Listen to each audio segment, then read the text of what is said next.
Prediction markets like Polymarket and Kalshi are surging in popularity, but they've recently moved from finance to the center of global controversy. Unlike traditional gambling, these platforms allow users to trade on the outcome of real-world events, including everything from weather patterns to geopolitical conflicts.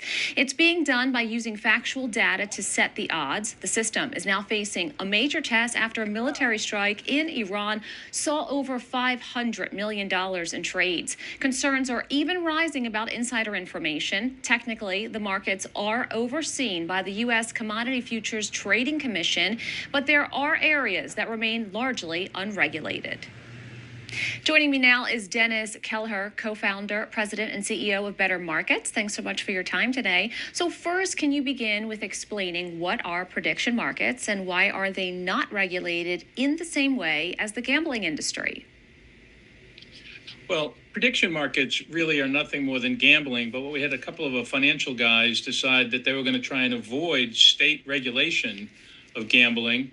And so they have created what they call an event contract. An event contract is really nothing more than a bet over whether somebody wins or loses a game or something.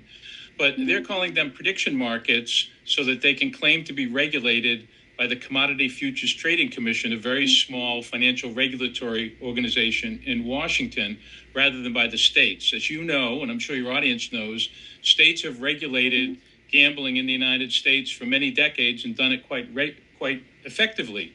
But these new companies that have apps that they want to put on your phone and want you to be able to bet on anything and everything anytime you want, don't like the state laws that protect consumers that they claim is not subject to state regulation.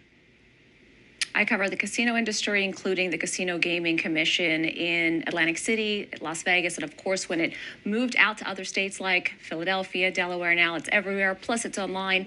So for this prediction market, we're talking about $500 million that was made on the death of the supreme leader.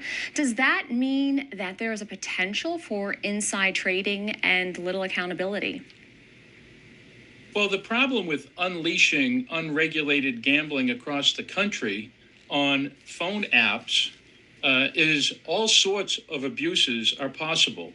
And indeed, federal law prohibits gambling through prediction markets on terrorism, war, things that are against state and federal law. Unfortunately, those laws at the federal level are not being enforced, and these prediction markets are trying to avoid all state law regulation. And so you have this scenario now where people are betting on whether or not the head of Venezuela or Iran or elsewhere will be in office at a certain date. And that allows people, actually hundreds, if not thousands of people, for example, in the military who know about military movements and potential military actions to bet on those types of events. There's almost no regulation, almost no transparency.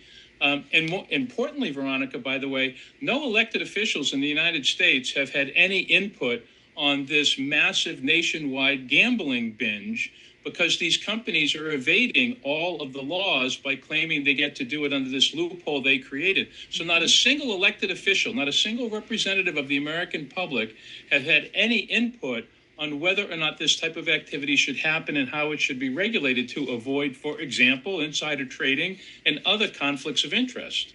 Dennis Kelleher, thank you so much. Thank you.